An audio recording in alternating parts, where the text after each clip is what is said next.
And now, your feature presentation. Welcome back to another Untitled movie review. I am one of your hosts, Matt Rohrbeck. Alongside, he's allergic to tomatoes, but he is tomato meter approved, Eric Marchin. Matt, are you ready to grab a slice and kick back and relax 1970s style? You got a soggy bottom there, bud? Oh yeah, super Uh, soggy. today Moist. I hate that word.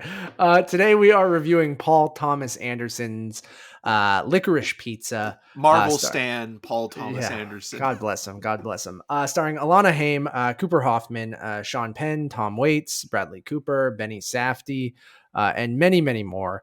Eric, we saw this at TIFF Bell Lightbox a few weeks back. Yep. I thought we were seeing it on film. I do not believe we did. I could be wrong, but It was pretty pristine if it was film. yeah, and I didn't hear like a little tick, tick, tick, tick, tick of like a film projector or anything like that. But that being said, that's, whatever. That we'll talk about that a little bit when we talk about the look of the film. But how are you doing on this fine Sunday? Well, Matt, we've been recording reviews like nobody's business. We have ones up for Nightmare Alley, Red Rocket. We'll have one up for Kingsman and many, many more. You can also listen to our reviews from both Sundance and South by Southwest, where we did reviews for The Novice and Fleet, which are now finally getting theatrical releases and digital releases. Cool. Let's kick it off. I know it's one of your favorite films of the year. It might be your favorite. I don't want to spoil anything, but your favorite non-Bo Burnham Netflix special movie of the year. Yes, that's very specific, but also very precise. I think we're both in the same. When we put out the Untitled Movie Podcast Critics Awards, which is just me and you, it's something I want to do, which I'm spoiling it on this this review because it will be one of the movies probably. But I would love, how like critics groups put out like the LA Film Critics Group awards this, but ours will just be a bunch of ties because there's only 2 votes and we each have different choices. But Bo Burnham's Inside, we can award best film of the year. Anyways, yes. Licorice Pizza, go for it. Yeah, so this is Paul Thomas Anderson returning to what he is known best for, that kind of hangout movie that is a period piece taking place in the early 1970s in the San Fernando Valley. Specifically, we follow 2 characters. One, Gary Valentine, who's kind of a man about town, 15-year-old, kind of always taking advantage of a new hustle, very charming and likable, and also a child actor who's kind of aging out now, but still taking opportunities where he can. He meets Alana Haim's character, who's also named Alana, who at the time that she meets Gary is working for a photographer. It's during picture day, and their lives continually intersect, and we see this kind of mostly platonic but romantic relationship form between the two as they kind of go from business venture to kind of situational comedy at times, and also as Paul Thomas Anderson finds nostalgia in the things that he loved, even though he wasn't born or didn't grow up in the early 1970s, he kind of idolizes them. You see him kind of looking at the 1970s and saying, hey, not everything was, rosy cheeked and as wonderful as you thought it was, from growing up. There were things that were problematic. And we'll get into that conversation because I think it is one worth having in terms of where the story goes and what happens. One of my favorite scenes in the movie involves Mr. Bradley Cooper showing up in a small cameo role as famous A Star Is Born producer John Peters. A lot of people probably remember him most as someone that Kevin Smith would talk about on his Evenings With, where Kevin Smith was a writer on Superman Lives, which John Peters was a producer on. And he would say that like John Peters wanted a giant spider in the storyline, and that ended up in Wild Wild West. Wild, yeah. And he's also a character that Warren Beatty kind of inspired his shampoo character on, or based him on. And so there's this amazing sequence that's kind of an action sort of based moment as well, with this truck going downhill. It's fun, it's freewheeling, it's all the things that you kind of would expect from Paul Thomas Anderson, especially when you think of like Boogie Nights or Magnolia as ensemble pieces, but it's done in a way that's from the point of view of somebody looking back at it and able to kind of say like, you know, it wasn't a perfect time either. And I think that that's really, really interesting. I love the characters. I love the world. I think Alana Haim is incredible. Paul Thomas Anderson has worked with the Haim sisters, directing some of their music videos.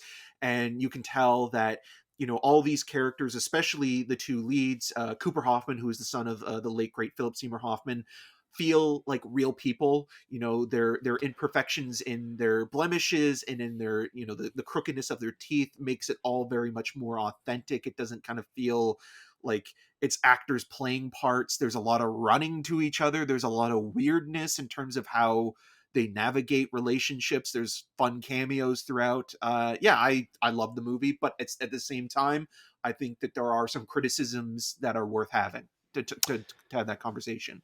Yeah, and I mean, I can bring them up because like I'm a little mixed on the movie overall. I think I ultimately kind of enjoyed it as that hangout movie. I know people are comparing it. And I know it's a PTA movie, but also a Richard Linklater kind of style movie, where not much plot per se. It's more so just hanging out and living the lives of these I won't say kids. One is a young person and one is a 25-year-old woman. Still young, obviously. And I know you're still trying to figure out your life is in 25 and people can be lost and, and things like that. I totally understand that. I guess, God, it's unreal that was like 7 years ago for me being 25. But I understand that. But I think my biggest criticism of the movie is that relationship between Alana and Gary, where I like them hanging out. I like the platonic relationship. I think that's mostly fine, and I know it takes place in the early 70s, so it is a different time.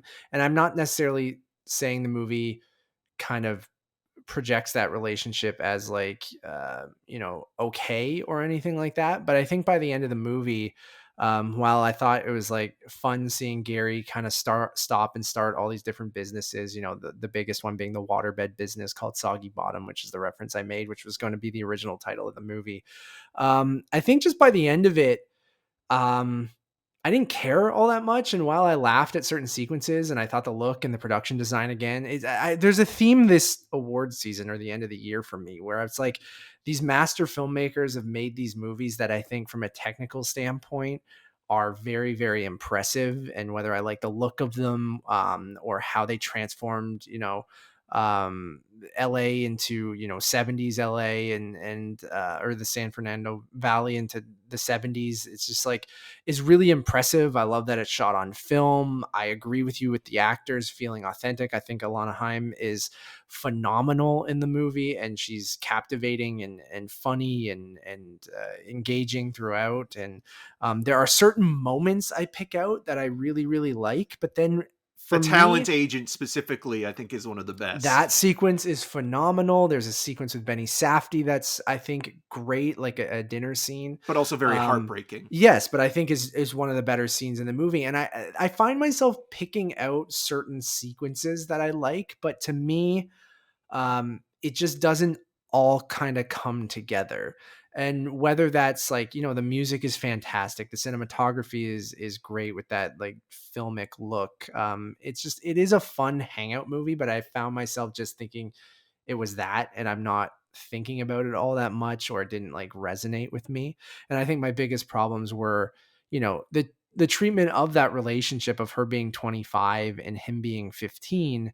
And you're still young when you're 25, but I feel like if that was swapped and it was someone in their late 20s as a man hanging out with a young 15-year-old girl, and the way that it's portrayed in this movie is just this like fun loving kind of like it was the 70s kind of thing, like is it wrong, is it not wrong, like I'm just kind of presenting it to you, but like in my head I'm like it's not, she's not taking advantage of Gary. If anything, um Gary, it's very one-sided for the majority of the movie, of Gary being, he's 15, he's horny, he wants to get with girls. Like I get all that and why he's in love with Alana. Like I totally understand that from his side, but and her side thinking it's kind of like, oh, this kid, like he's charming and I like hanging out with him because, and he does feel older than he is. To me, I couldn't get past that in my head of feeling like it was okay that they were hanging out with one another. And I do think it leans more towards going, it's fine, rather than being that it's not so great. And then, mind you, a 10-year gap, if she's 45 and he's 35, or, she's 35 and he's 25, it's like, okay, then no one would be talking about it. But I think it's that, is she 25? Is she 28? He's a 15-year-old kid. She keeps hanging out with him. And while the stories are funny and things like that, I think where the movie ultimately ends up, I'm like, it kind of played it off as too light and fluffy and fun for what was happening for me. And then I also had an issue with um some of the comedy in the movie, especially a scene with, what's his name, who's in John Michael Higgins, John plays Michael Jerry Higgins. Frick, who was the first owner of a Japanese restaurant in the San Fernando Valley. And so this is the other thing that I didn't mention in sort of just the synopsis there. It is loosely based on, or anecdotally based on, producer Gary Goetzman's own sort of coming of age in the 1970s, who's probably now best known as Tom Hanks's producer. He produces a lot of Hanks's movies. Which sure, if it's based on, true stories and whatever, taking, artistic liberties and, exaggerating them a bit or whatever is fine for a movie. So again, the movie's presenting it and not necessarily, but I do think at times it's leaning towards, like, in that sequence specifically where we're talking about, where, the guy who owns a Japanese restaurant, he has, a wife or a partner who doesn't speak English. And then he speaks in this very kind of offensive accent. And I feel like the movie is playing it like it wants its cake and wants to eat it too. Or what's the saying? I fucked that up completely. No. But like, it You wants to want your have its cake cake and eat it too. Yeah. Where I feel like it's saying like, oh, what he's doing is wrong. Like that. It's the 70s. Some guys were just like that. But then also I think is very much playing it for laughs. And I feel like it is almost so over the top that it takes me completely out of this, this time period and what he's doing with this fun kind of freeform, like hangout kind of movie where, it is going, oh, like you said, it's saying not everything back then was great, of how producers treated people or how whatever. And I just feel like that scene specifically, and it goes back to it and does it again to the point where I'm just like, it's stuff like that just completely ripped me out of it. And I go, I don't like this, because I feel like you are playing this for laughs. It reminded me of in Predator, the remake by Shane Black, with the kind of Tourette stuff where I just feel like, or even the autism, how that's kind of portrayed in that movie. Yes, absolutely. Where I just feel like it's not handled super well. And even if you go to your point, Eric, where it's saying, well, not everything back then, was great, is like, that's one thing. But I mean, I think that scene is very much played for comedy, and that doesn't just super sit well for me. Yeah, so I'll start there. I don't disagree with you, and I think that is the one scene where, or two scenes actually, I think that's my biggest problem with it. Like, I think to get his point across that in the 1970s, or just even when you're growing up as a kid and you see somebody do something, especially when it's an adult, do something offensive, but kind of find it funny because you're younger and you just think that they're ridiculous.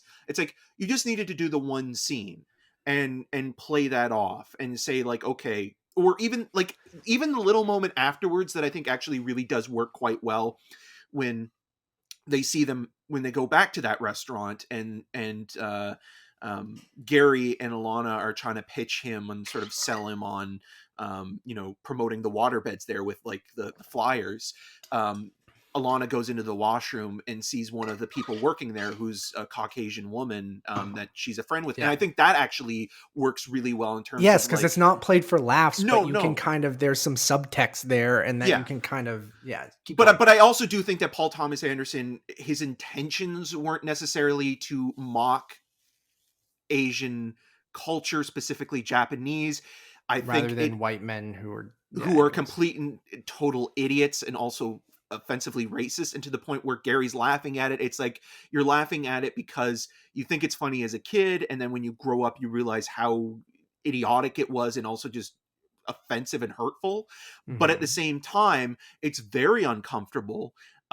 It's brought up more than once, and it doesn't feel like it needs to be done more than once. Like you could have done it in one scene to get that point even across. the one, I just felt like it was such a character, and I don't want to focus too much on that because the movie I know, surrounded it. But I do think that is important to and worth bringing up, because again, it made us feel uncomfortable, and I think that's the ultimate intent. But I do worry that people will watch that and find that funny, specifically white audiences. And I agree. And I feel like the way that it's presented needed to be in a way that wasn't as like, it was so much on the caricature, like over the, and the rest of the movie's not that. Maybe John Peters, like Bradley Cooper, is a little over the top, and like there are zany, crazy things that are happening that are fun, but I feel like they're on the same level of the rest of the movie.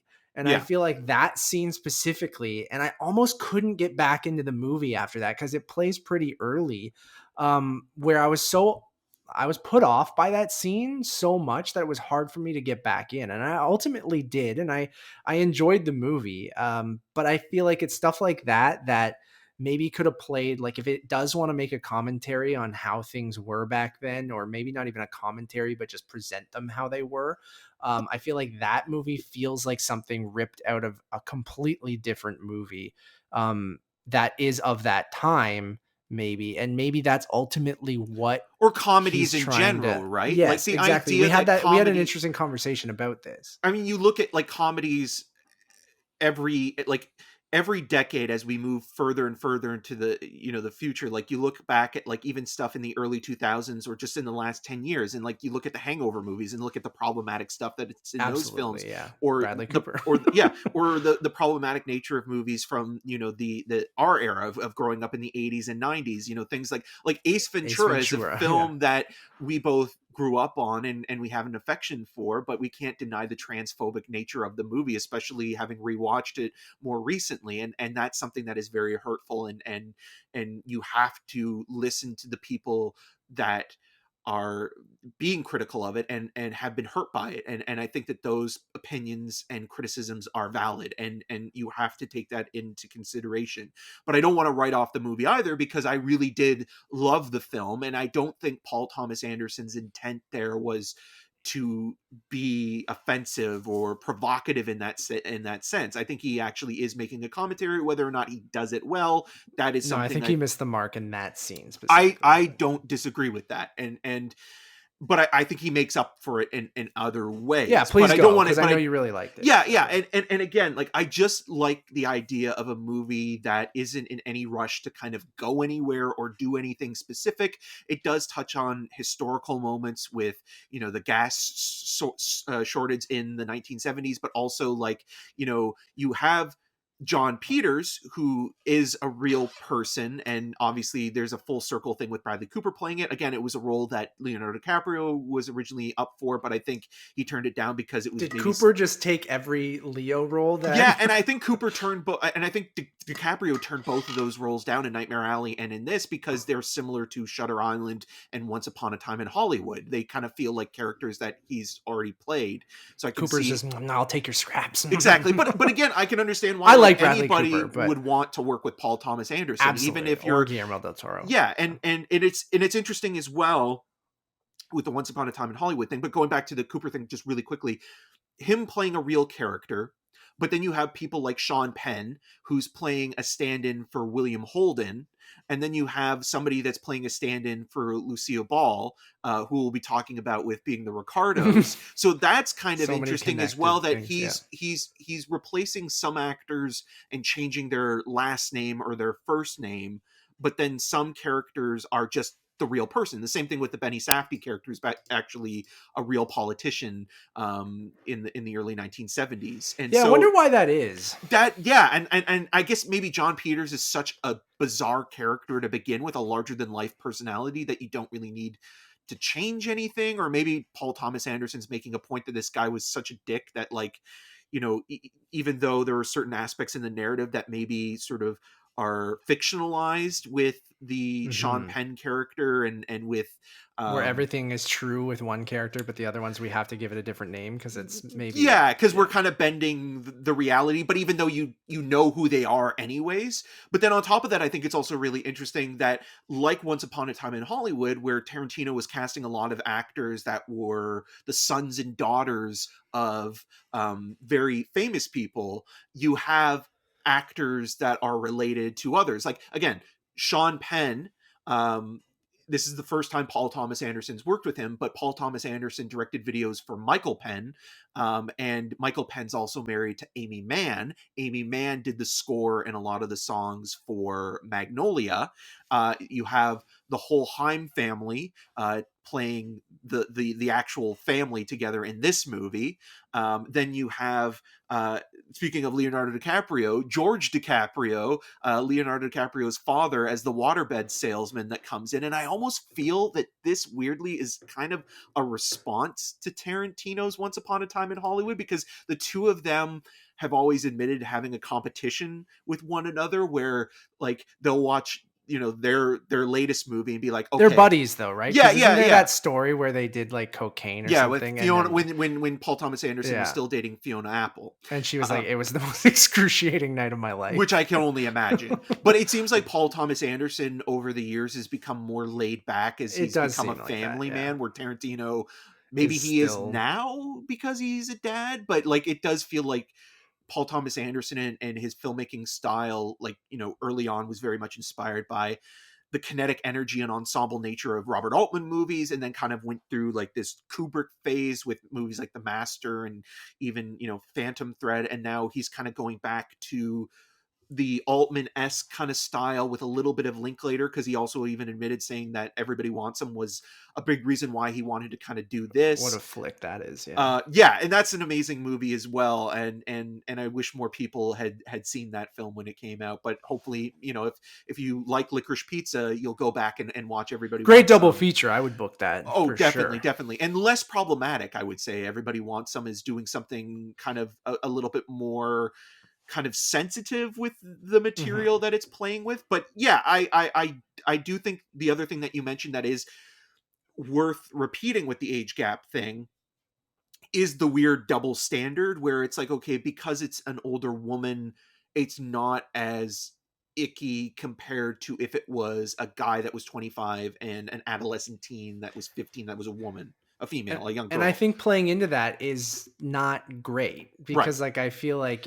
I just don't think it makes a decision. I think it ultimately kind of leaves it up in the air, and it's almost like, okay, I like these characters enough to not portray who they are, even predatory or anything, even though they have feelings for each other. But then at times it's also like, okay, well, there's going to be a moment in their lives where maybe like they will kind of address this in some way or what, but it doesn't make that commitment. And again, I'm not advocating for that, but I still love the movie enough to be able to take that criticism with the praise that I'm giving it.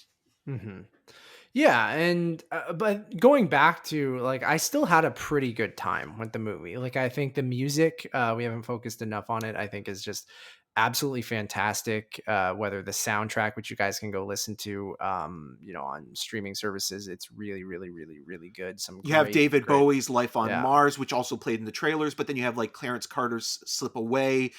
You have some CanCon content in there with Gordon Lightfoot, which I thought was wonderful.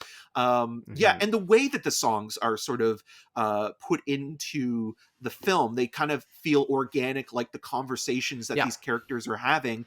And even though Johnny Greenwood's score isn't as maybe sort of it doesn't stand out It's as not much. utilized as much because there's so much licensed music. Yeah, but it But does it's work. still good. Yeah, Yeah. it's still great. And yeah, to your point, Eric, like using this much music, there's only certain people, Tarantino with, again, Hollywood and other things like that too, is one of those guys that you use so much music, it can become obnoxious, but it just kind of works in a movie like this, where it is kind of just, a hangout, laid back kind of, not necessarily plot driven movie, where it's just kind of like, and this would be the music that they're kind of listening to in this era, that it just totally, absolutely works. And then just from a filmmaking perspective, again, PTA, one of the best, that there is a sequence at a it's kind of like a fair, like not a science fair, but it's like a young Well, it's like Comic-Con for business, teens. young business kids with businesses or something. But you like see John crap. C. Reilly playing Fred Gwynn. It's Ed like a Munster. young person's festival. Like think of like a fan expo or a Comic-Con, but in the 70s. That's not as nerdy as that, but still nerdy. The Batmobile is out front at the beginning of that. It is kind of like a Comic-Con then. Yeah. So and PTA, classic one shot take going through this whole I'm a sucker for that stuff, even though like whether it's overdone or not, but like, well, it's copying Scorsese, right? Yeah, where like it's like that one take that goes into the room, like in Boogie Nights with like the disco sequence at the beginning. And everyone's, all these guys who are inspired by stuff like that do one of these in each movie. And I'm whether it's in an action movie like No Time to Die with Fukunaga, or in something like this, like I'm just a sucker for one takes, and when they're done really, really well. And I think this one is. I just think being so elaborate and just like how much goes into just this one sequence, and there's just something when you clue into what's happening, you're like, oh yeah, one takes rule, man. And then that's when you get the John C. Reilly cameo, and which is fun, and just like the introduction to Gary's waterbed business, and just like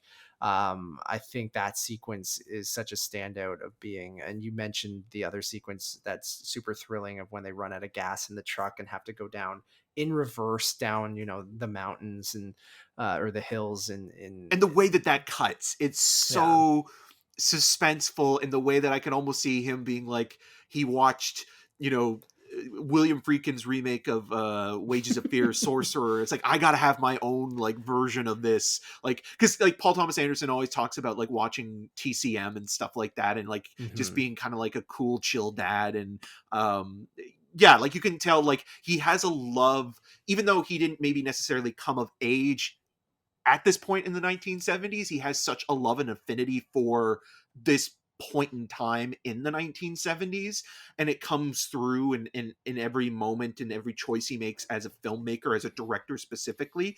And whether it's a one take, or whether it's just how a certain cut plays, if it being comedic or dramatic or a little bit of both, I think he's one of those guys that I do think has matured the most out of all of the kind of 90s filmmakers that kind of were the promise of that time. So the Tarantinos, the Steven Soderberghs, the Robert Rodriguez's, the Spike Jonze.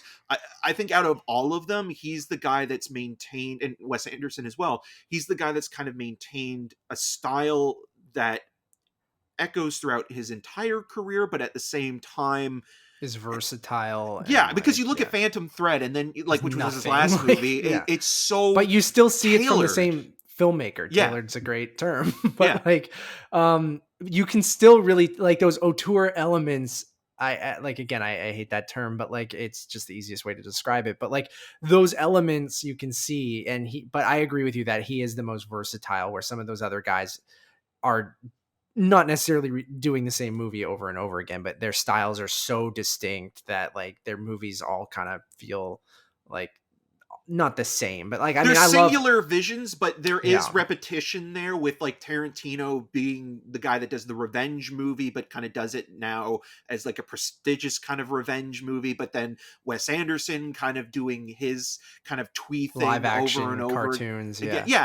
And Paul Thomas Anderson has those certain sort of it's gonna shot on film, it's gonna have Greenwood, like it's gonna have certain things that are like a big ensemble, like you're saying, but not always though as well. Always, like you look at something like There Will Be Blood. There Will Be Blood is a movie that character piece. Yeah, and is really focused on specifically Daniel Day-Lewis, and that Yeah. was the first time that he worked with Johnny Greenwood, and since then he's kind of carried him over. But then, like, you even look at something even like The Master. Like, The Master has an amazing ensemble cast, but its central three characters are Philip Seymour Hoffman, Joaquin Phoenix, and Amy Adams.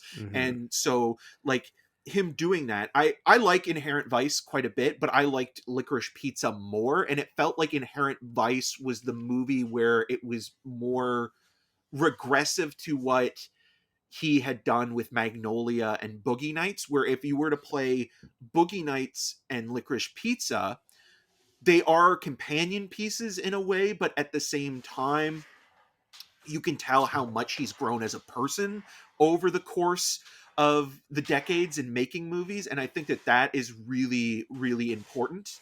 And I just think that, like, again, somebody that is willing to grow and change over the period of which they are making movies but still maintaining their signature style has always been just kind of fascinating to me.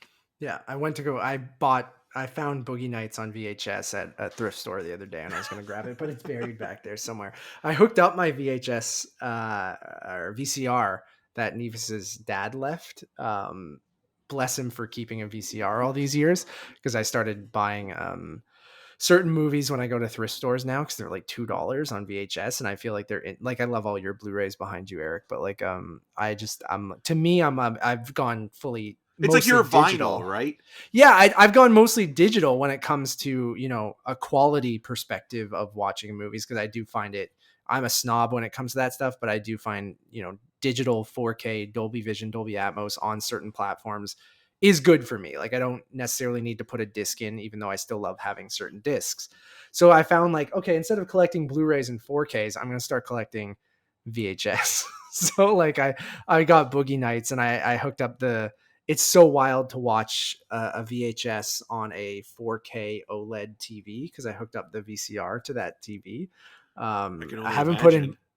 in Boogie Nights, but yeah, I just think it's a fun hangout movie. I just don't think it's going to leave a lasting impression on me. Like, I had a fairly good time watching it, even if I had some hang-ups that I didn't love that one joke, and the relationship, and I think the ending doesn't quite work for me, and I think that's what left kind of a bitter taste, like black licorice, in my mouth. But like, I did like Cooper Hoffman. I think he took a second to warm up. Like, I didn't love the opening moments of the movie. It felt very rehearsed, and it didn't feel organic. But then as the movie kind of went along, and I learned about his character and how he was, I'm like, oh, I understand why he's talking that way. And like, I warmed up to the character, and The I do. precocious nature of him. Yes. Yeah. Where I feel like at first it really felt like two people delivering dialogue in those opening moments. And I was just like, ooh,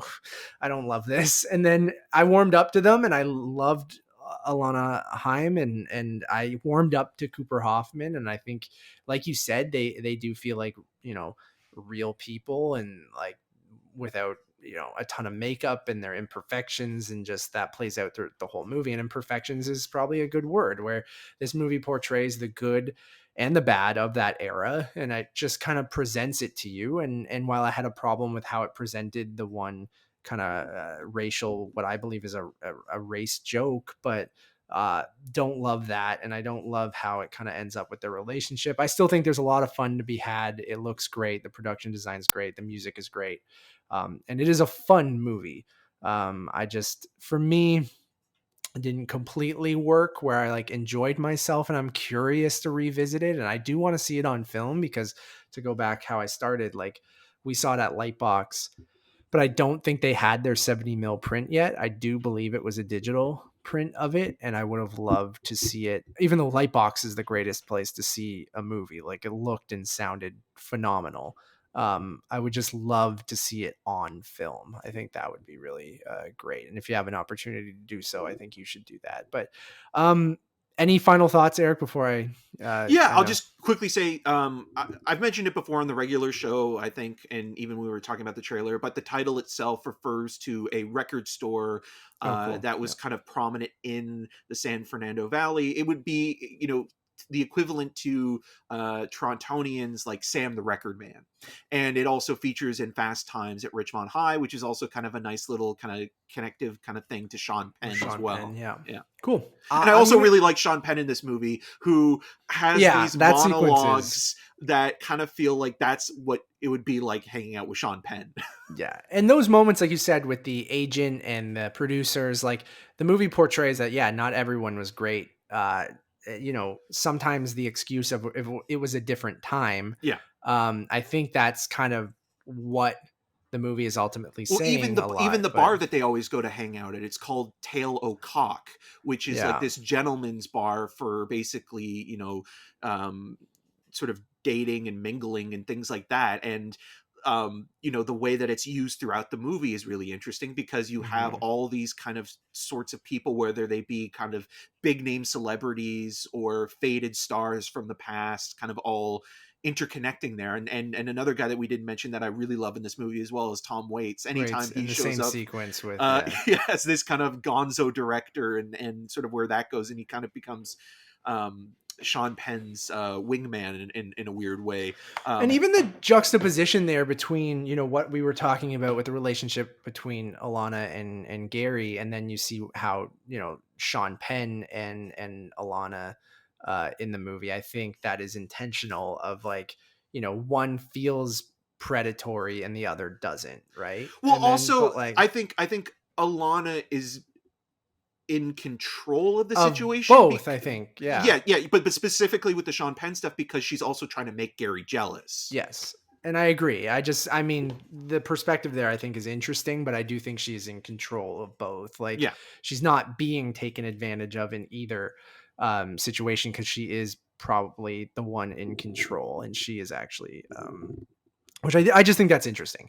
But I'm going to give the movie, I'm teetering like between just giving it a soft pass, but at a 3, but like, I think I would go as high as a 3.5, because I do think it is, I go back and forth on it. Like, I still ultimately like the movie, and I'm curious to rewatch it. So I'm going to give it a 3.5. Like, I did enjoy it. Yeah, I love the movie, and again, blemishes and all, and I think that the criticisms that were brought up are valid. But I still think it's my at least favorite narrative movie of the year. I'm gonna give it a 5 out of 5. It's love it, dude. It's great. And again, I just think the way that Paul Thomas Anderson portrays loneliness in movies is really fascinating as well, and feels genuine. The way that we're all trying to connect to one another, or trying to share something and find somebody else to do that with, I think says something. And especially just kind of what that means, and how we do that, and how we express ourselves, and how we can also be our own worst enemies in doing that. And I think that that's something that's very vulnerable in his filmmaking, that doesn't always get a lot of credit, and you see that time and time again. For sure. Thank you all for listening. That'll wrap up this episode. We have tons of other reviews that we would love for you guys to go check out. You can check out our reviews for Nightmare Alley, Red Rocket, The Kingsman. We should have reviews up for Being the Ricardos, Benedetta, Tragedy of Macbeth, The Lost Daughter, The Matrix Resurrections, The Tender Bar, Serrano, and more. So you can check all of those out on Untitled Movie Reviews, which is the channel you're on right now, or you can search it on YouTube, podcast services, all that jazz. The one-stop shop for everything is Untitled_movies over on Letterboxd. You can find the videos, audio, all of that stuff over there. Please rate us on Spotify. That's a brand new thing that they're letting you do. But over on Apple Podcasts helps as well. So that would be wonderful if you guys could do that. Thank you all for listening. As always, my name is Matt Rohrbeck. You can find more of my work around the internet, but mostly at UntitledMoviePodcast.com. And you can follow me on all those social medias at Matt Rohrbeck. And I'm Eric Marchin. You can find more of my video reviews on RogersTV.com/CinemaScene, and on the social medias at EM6211. Until next time. Do you like peanut butter sandwiches?